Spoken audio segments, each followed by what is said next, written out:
I would like to introduce Dr. Cochran. Thank you. Thanks, guys. So I think I can hear feedback. Is the mic working? All right.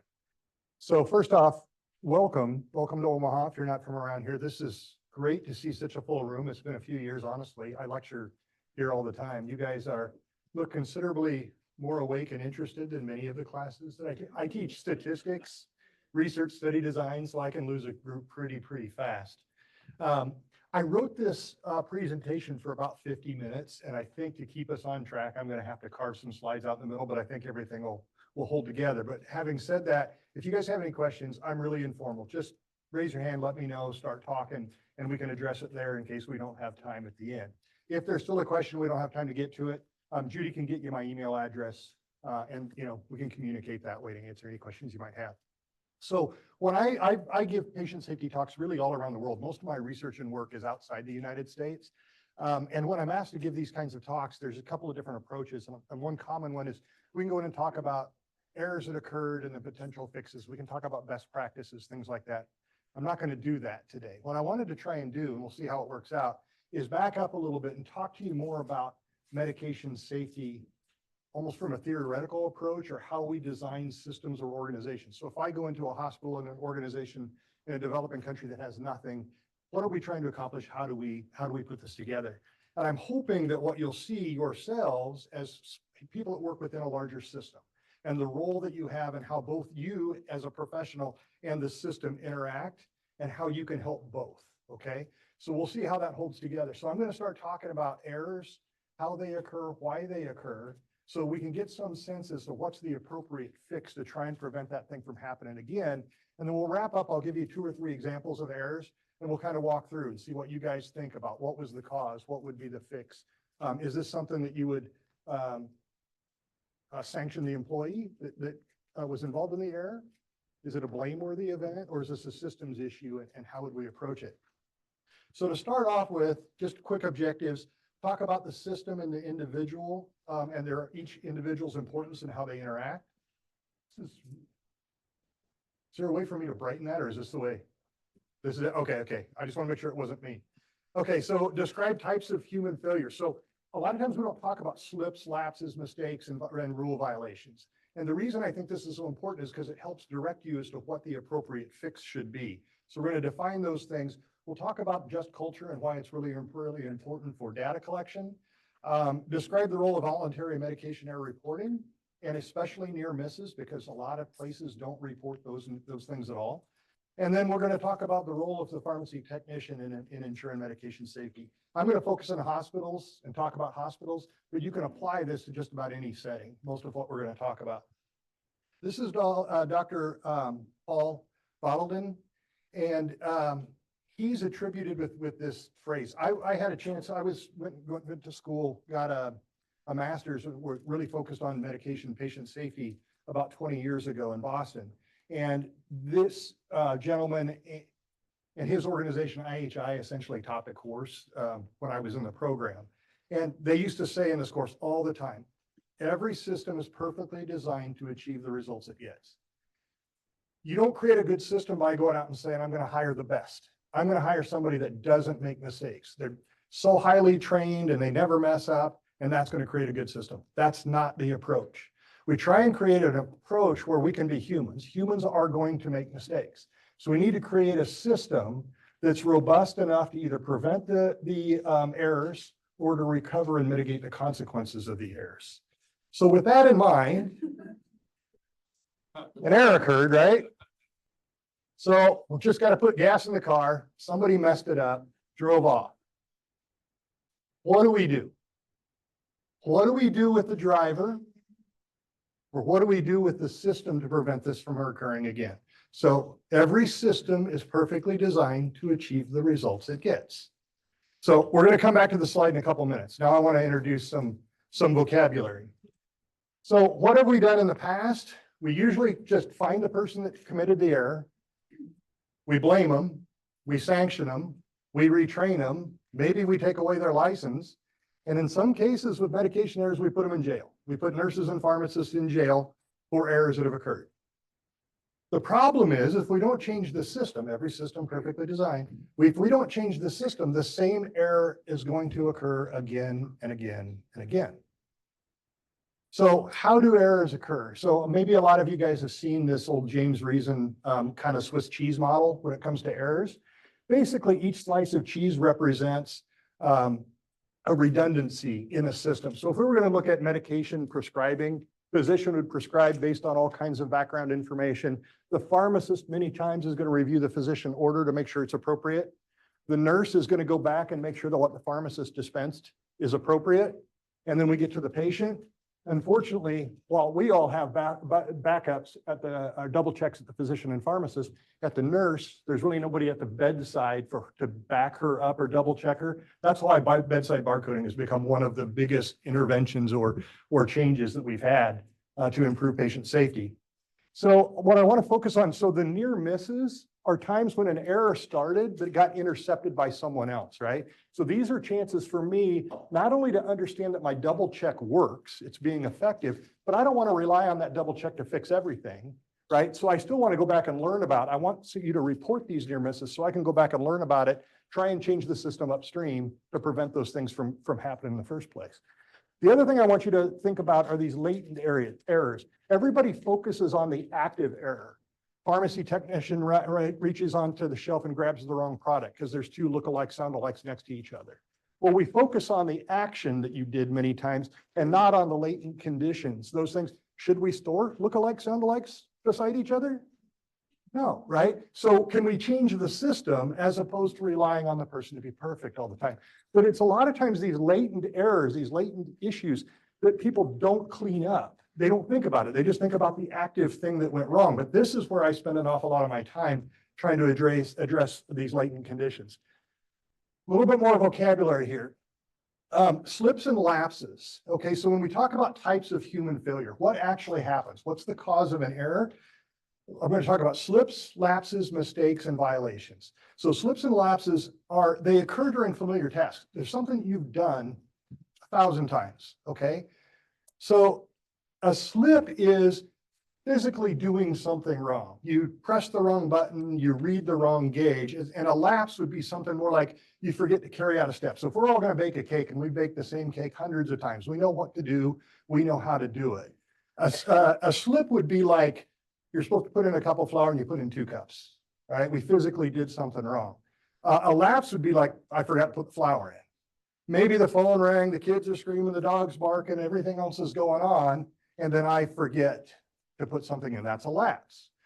Now, when we go back and talk about those latent conditions, the kids screaming, the phone ringing, all of those kinds of things are things that gave rise to the error, contributed to the error, and those are things that are important for me to try and go back and address. The important thing to remember, though, slips and lapses, additional training isn't likely to help, right? You've baked the cake 100 times. I don't need to pull you in and retrain you as how to bake the cake. You already know how to do that. To improve these things or reduce these things, we have to go back to the system. We need to change the underlying system to prevent something like this from occurring. The next one is a mistake. A mistake is where we intended the action. We tried to do what we did. We thought it was right. We thought that concentration that we drew up was appropriate. It wasn't. We thought that the total dose was good, but we didn't have complete information about renal function or age or weight of the baby or whatever it is. So a mistake is where the intended actions are wrong, but we believe what we did to be right. This is a case where training actually is effective, right? So I didn't know, I thought I was supposed to put in a cup of flour, but the reality is it should have been a half a cup. That's where training can actually be effective with the mistakes. And then the last kind of a type of human failure is violations, rule violations. So you have a policy and procedure at work that's workable. You've got the equipment to do it, the resources to do it, the time to do it, but you choose to do something else. It's a behavioral choice. These other things we've talked about aren't behavioral choices. How many times have you you drive to work every day, but then on the weekend you decide you're going to church or the grocery store, but you find yourself driving to work? Did you do that on purpose? So does it make sense for me to bring you back in and let's sit down with a map, show me where work is, show me where the grocery store is, Let's train you how to get there. Right? Doesn't make any sense. Those are not behavioral choices. Slips, lapses, and mistakes are not behavioral choices. Violations are. This is where you've chosen to do something, okay? Now, a lot of times, we're not doing this for malice. We're not doing this to hurt anybody. We're not doing this to cause errors. What normally happens is these are shortcuts, workarounds, things because the system that we've designed doesn't work very well, right? So we wind up with these workarounds. And what happens a lot of times, let me give you an example. So oncology, any chemo order should be double checked before it comes out of the pharmacy, if that's your policy in your organization. But at night, I've only got one person. I can't do it, right? Another example, I've got two pharmacists that work in the night, but one gets called off to a code. And oncology's screaming for the drug. So what do? They know what the policy and procedure is. They chose to violate it and send it out. And guess what? Everything's fine. Most of the time we get it right, right? But what happens is this thing we call normalization of deviance. So once somebody else sees that, maybe the next time they're not at a code, but the pharmacist is on break, went and took dinner. Instead of calling them back to do the double check, I will just send it out. And then people see that more and more, and that deviant behavior becomes normalized. That's this normalization of deviance term comes from. That's what we see a lot of times in hospitals. You've got a policy and procedure in place to be safe, but then because the system wasn't designed very well, people start to incorporate workarounds in, and that's where errors can occur. So this is, again, where training can be good, but you have to have good procedures for it to be effective. Yeah. So if the administration knows that these one and dones can happen, pharmacists call to a code, somebody goes on break. These are normal everyday events that are going to happen in an inpatient setting. So if the administration doesn't plan for that, then there's no other alternative but to seek deviations or to physicians and others. They say, hey, be patient away.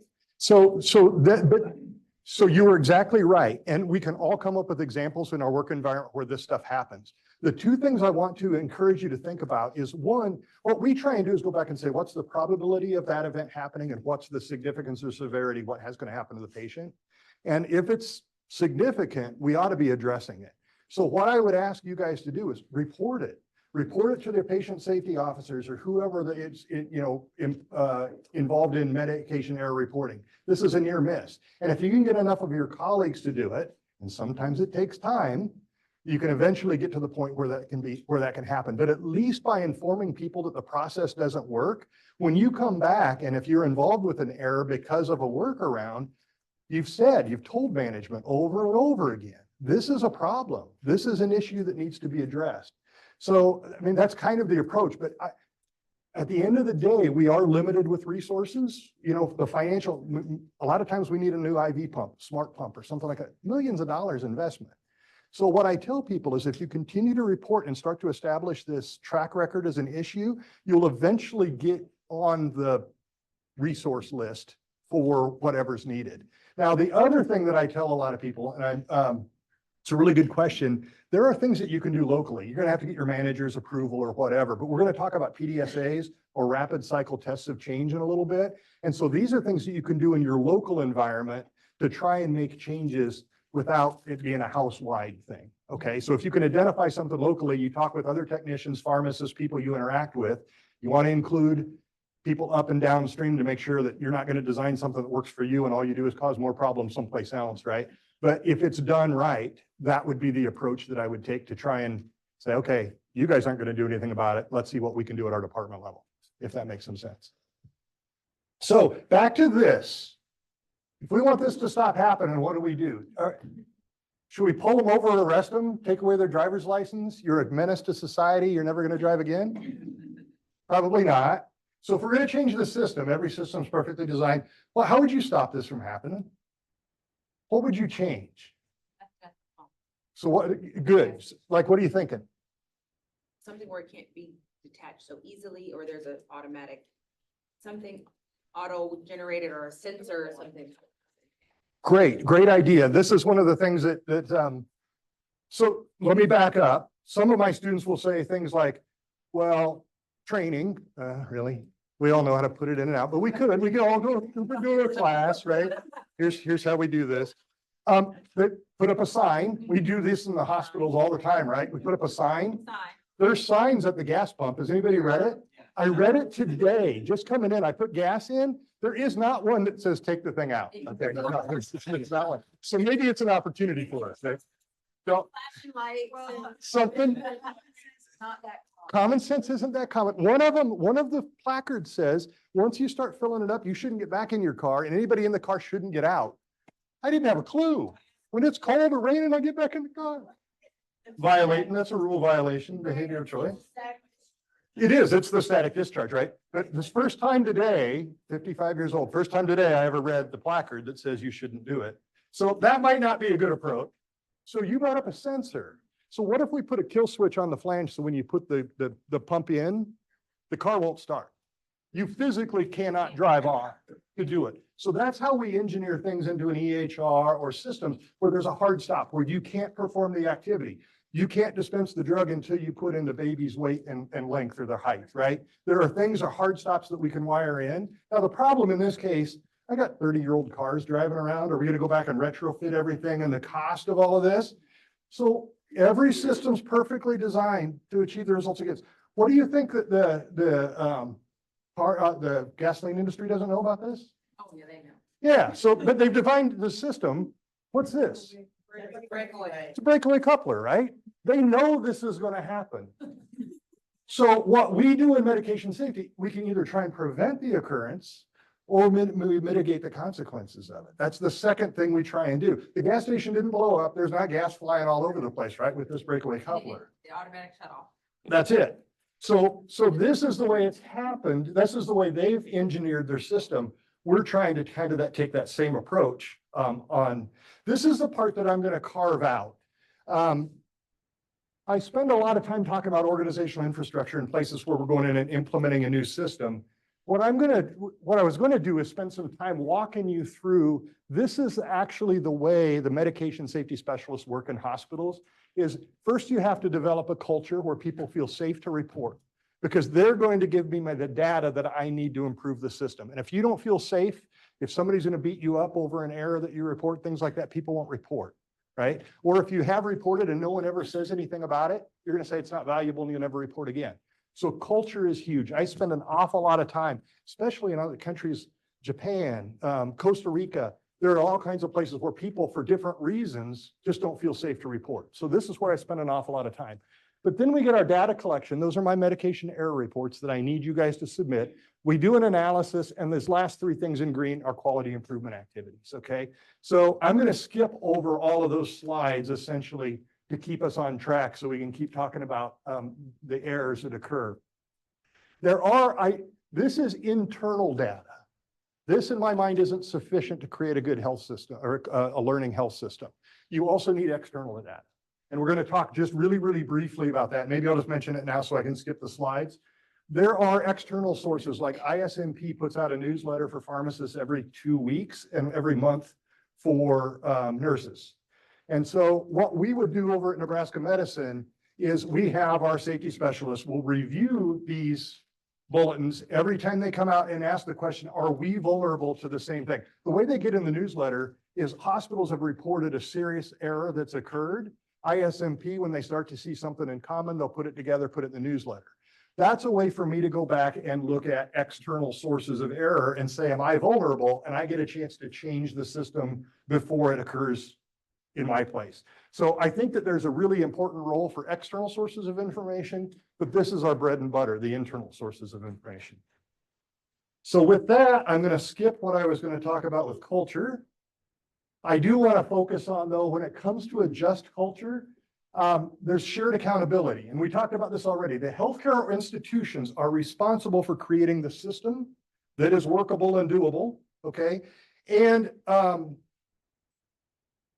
for responding to staff behaviors in a fair and just manner, all right? They have to provide you the place to work that's safe. Your job, or you are accountable for your behavioral choices. Error, human error is not a behavioral choice. Slips, lapses, mistakes, they're not. It's the violation. It's the violations. That's what we pharmacists, physicians, nurses, we're all responsible for. So things that can help or hurt this stuff, leadership, I can walk into an organization, talk to the CEO and have a pretty good idea where the organization values. But there's all kinds of things that you can do to improve your culture. and improve medication error reporting. I'm going to really quickly walk through this. It's not as scary as it seems, but this is the approach that an awful lot of people use to try and decide, is this a blameworthy event or is this a systems issue? If I start at the upper right and left-hand corner, it says where the actions is intended. Did you try and make an error? Did you try and hurt somebody? The answer is almost always no. So we just move over to the next one. Is there evidence of illness or substance abuse? Were you drunk or high when you came to work? The answer is almost always no. So we keep on moving, almost always. We keep moving over. Knowingly violate a safe procedure. This is getting back to rule violation, right? So if the answer is no, there was no policy and procedure, then it goes to the next box over there. It says pass substitution test. If I asked another pharmacy technician, would they have done the same thing? And they say, yeah. Okay. Then if they don't have a history of unsafe acts, we call it a blameless error. This is a systems issue that we need to address. Now, on the other side of things, knowingly violate a safe procedure. Yes, you did. We break down to the next box, and a lot of times this box doesn't get thought of very much. Were the procedures available, workable, intelligible, correct, and routinely used? I got a policy and procedure, but if it's nighttime and say I'm doing a double check, but there's only one person there, I can't do it. There's going to have to be a workaround, right? So you have to go and ask yourself the question, before you start blaming the employee, you got to make sure that the system will work. That normalization of deviance is another issue. Maybe it could have worked, but no one in your organization has been doing it for months or years. Does it make sense for a police officer to sit there and watch a stop sign and people running it all day long? And then as soon as there's an accident, you write that one the ticket? Doesn't make sense, right? So this is where it gets back to, is that system routinely used? And that's important. That's more of the manager's responsibility. If you see a policy and procedure that's not being followed, you need to ask yourself why. It's usually because it's a poorly designed system, and then work with your staff to go back and redesign it so it can be followed. Okay, so we're going to skip data collection. That's voluntary medication error reporting. I need you guys to report. This is the thing. 70 to 80% of the errors that occur are the A, B, and C's where there's no harm. They're near misses, or the patient got it, but there wasn't a problem. They didn't get hurt. But those are the errors that most people don't report. Now, if I need the data to redesign a system and 70 to 80% of the stuff that's going on out there, nobody wants to report, that's a problem for me. The other thing is I go in and do root cause analysis. So somebody dies at the hospital or in other places. If I go in and do the evaluation, you know what that's like? Do you think people want to talk to me? Someone's died. The docs are lawyered up. The nurses are like trying to claw their way through walls. No one wants to talk. But when there's a near miss, everybody's good talking. Does it make sense why I need the near misses and the non-harmful stuff? But yet that's the stuff that tends not to get reported. So just think about that when you're reporting or thinking about reporting. Let's see, benefits of, this is how I know reporting is good. Staff feel safe to do it, otherwise they wouldn't, things like that. We're not going to worry about this. Data analysis. So the whole point of data collection is to analyze it. I see an awful lot of organizations that take all the errors and just sit on it and they don't do anything with it. So we need to do the evaluation. You can do a formal or informal. The formal evaluation, you guys are probably all aware of root cause analysis. How many people have been involved in a root cause analysis? I don't have time to ask you. I'd love to ask you what your thoughts were. I'm glad to see, nope, didn't like it at all. You guys, they are generally only done when there's a serious permanent harm or a death. Okay. So it's a pretty intense situation. They can be really, really beneficial if they're done well from a system standpoint. I would encourage you, if you ever have an opportunity, my goal is to have everybody involved in those kinds of evaluations because I want you to see how the system works, right? I want you to see that we're not trying to identify an individual and punish them. We're trying to improve the system. So I want actually to get you involved. So when I build teams, I try and pick teams from around the hospital that haven't been involved in these before. I just don't have time to walk through how we do it. The slides will kind of tell you what the steps are. I can spend a root cause analysis course usually 3 or 4 days. So doing this in 10 minutes, we weren't going to get there anyway. This is just a quick high level overview of how we would do it. And these last 3 boxes are the continuous quality improvement projects. So once I've got my data and I've analyzed it, I figure out my root causes that I want to change. We plan the change, we implement it, we assess whether it's working or not, and that becomes my feedback loop, and it just becomes a continuous quality improvement process. Strong action plans, I've got 3 slides, strong, intermediate, and weak. And anytime you can change your physical surroundings, anytime that you can do usability testing, you guys, there was an error, they called it, I think, the night of 1,000 codes or something like that. It happened at the VA, actually here in Omaha years ago. Metronidazole comes in a foil wrapped packaging. That was the only thing that was foil wrapped at the time. They got a new neuromuscular blocker that was also foil wrapped. Nobody knew it. The pharmacist didn't know it was working that night. It was just an inventory. The pharmacy technician grabbed a number of those things. Pharmacist checked it, it went out, and a whole lot of people stopped breathing. They thought they were getting metronidazole. They got neuromuscular blockers. A couple of them died. Bad. Usability testing. If you order a new pump, somebody ought to be testing it out before you put it live on the floor. Any new product that comes in from pharmacy should go some sort of a failure mode and effects analysis, some sort of an evaluation to ask yourself the questions, what could go wrong with this new product? And how do we need to change the environment? Who needs to be educated and told? Do we need to limit it to a certain unit or a floor? Things of that nature, but that needs to go through those evaluations before you go through. Other things, simplify processes, removing unnecessary steps. All of these things are considered strong action plans.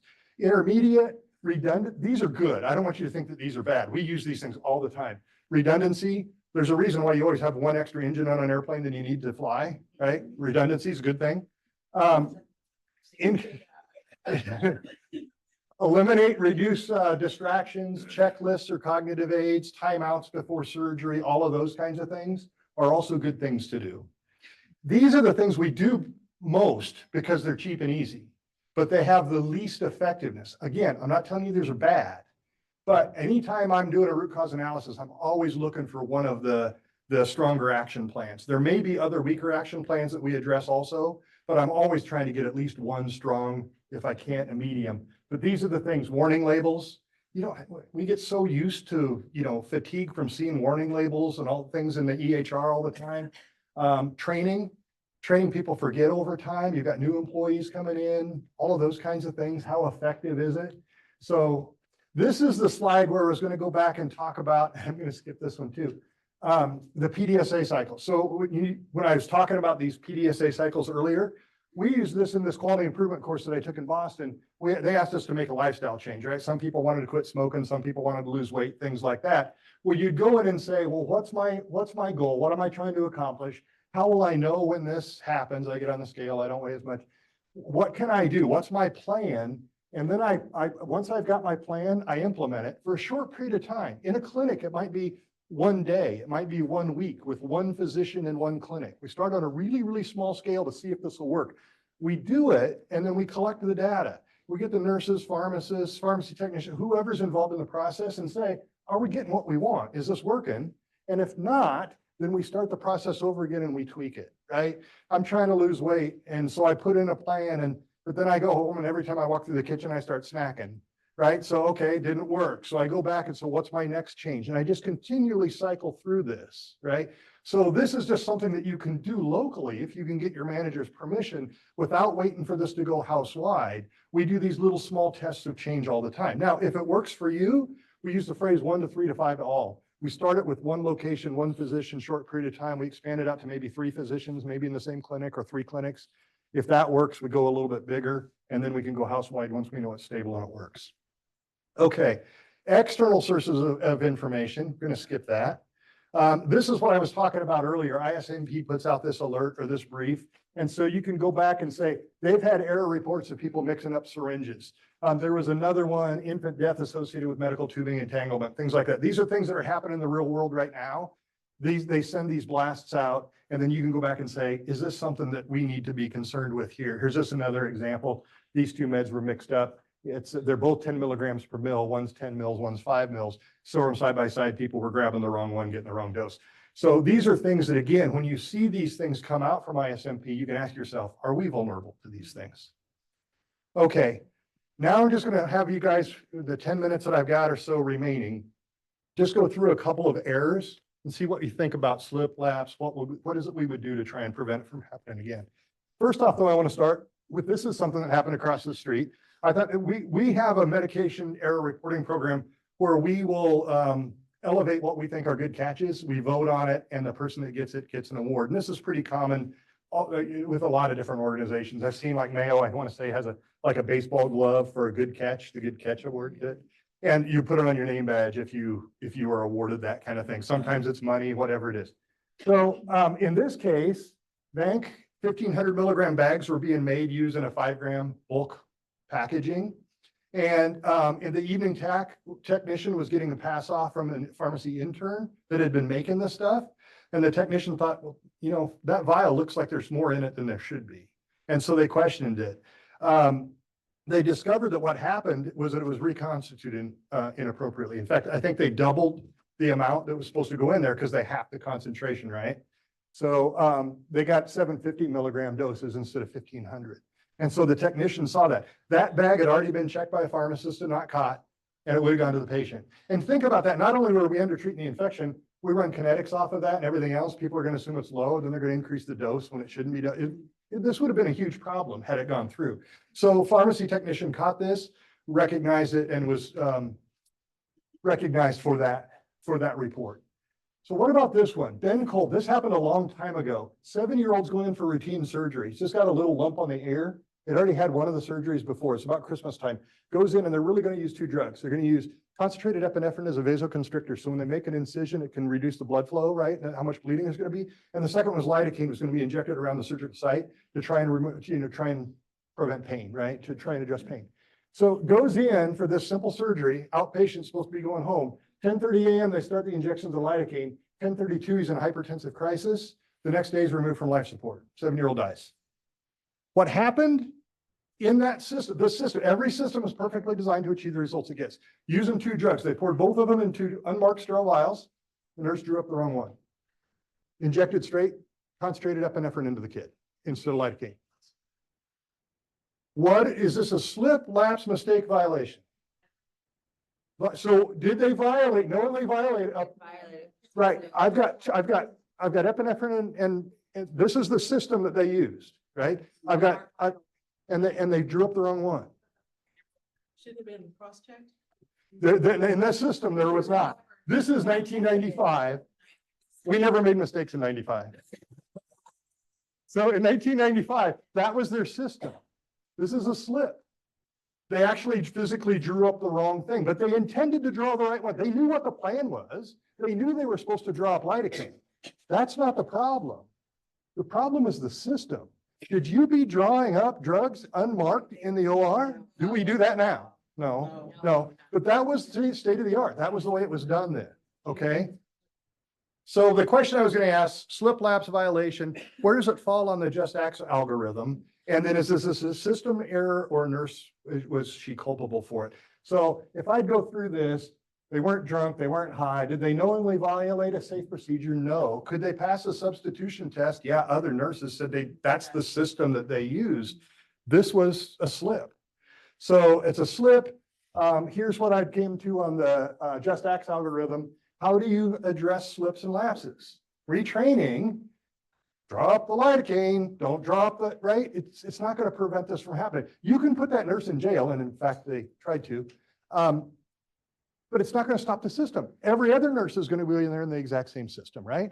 I don't want you to create a system where you have to be perfect. We're going to make mistakes. We have to create a system that will prevent the error from occurring. So last one that I'll bring up, I got about 5 minutes left.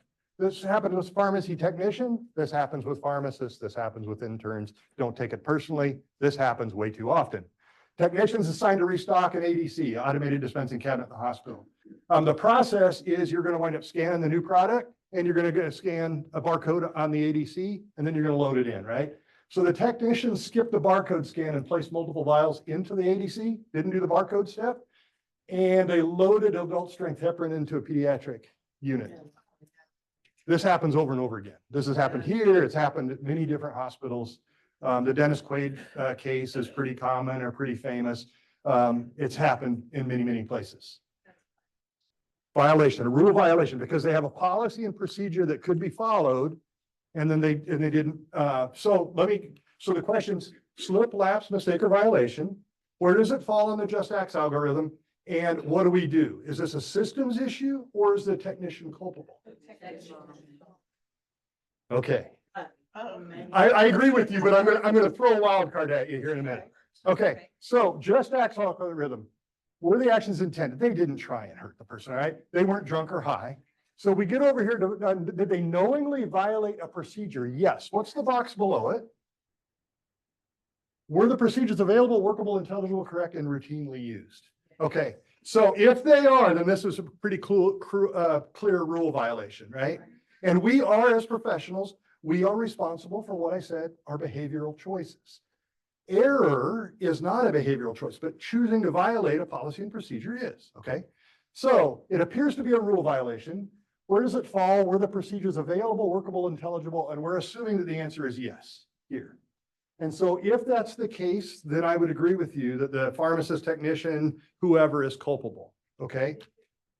But if it was something that they routinely bypassed, So, then it's not real.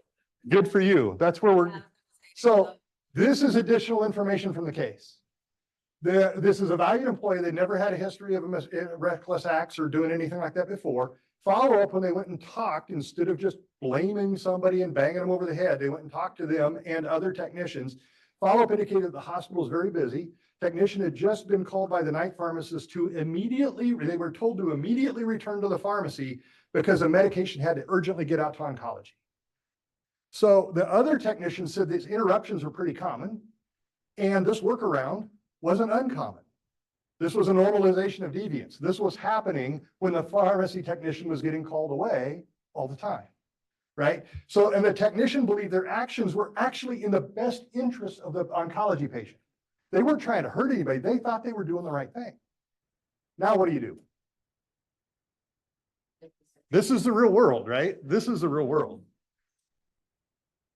So were this, and this is where I come back, were the procedures then, if I go back to that algorithm, were the procedures available, workable, intelligible, correct, and routinely used?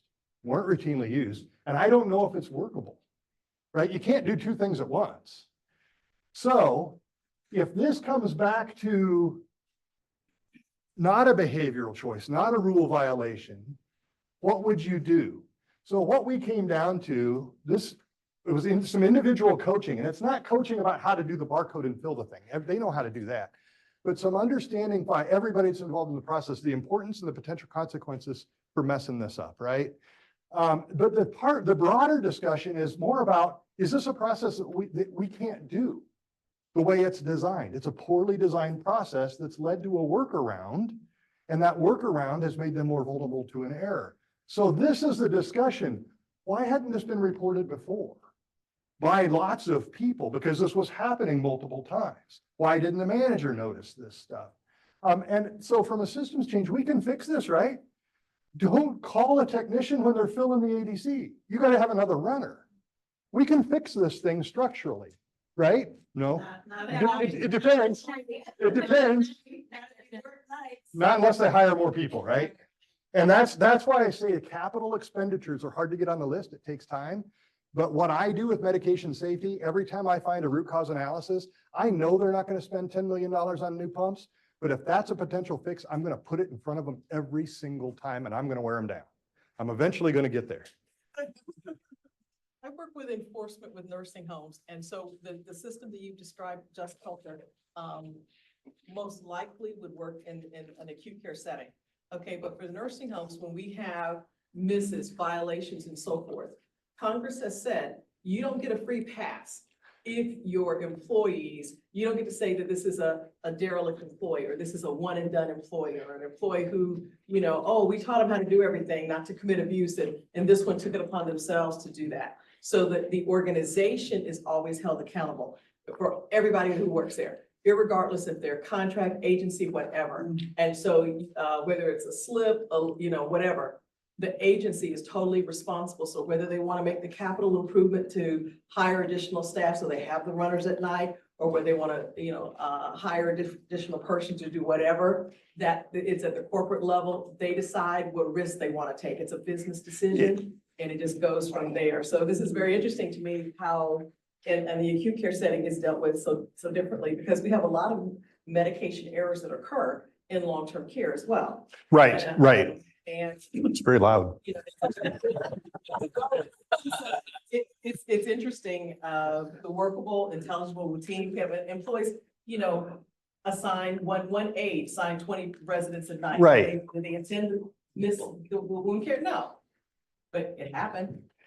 And that's where I do, when it comes back to a system a solution is there, I don't have a problem with holding an organization accountable. Now, having said that, there are federal and state laws around, say, error reporting and, you know, there are a number of things that are out there, but I don't know. I spend most of my time in the acute care setting, so I'm not sure what it's like there, but I agree with you. Even a joint commission, right, for accreditation of hospitals, they won't come back and necessarily say you did or didn't do the right thing from your evaluation of the error, but they want to make sure that there's a structure and process in place to address the errors.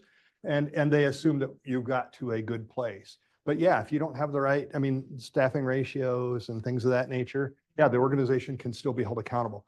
This, I wanted to focus for the most part on you guys at the individual provider care level.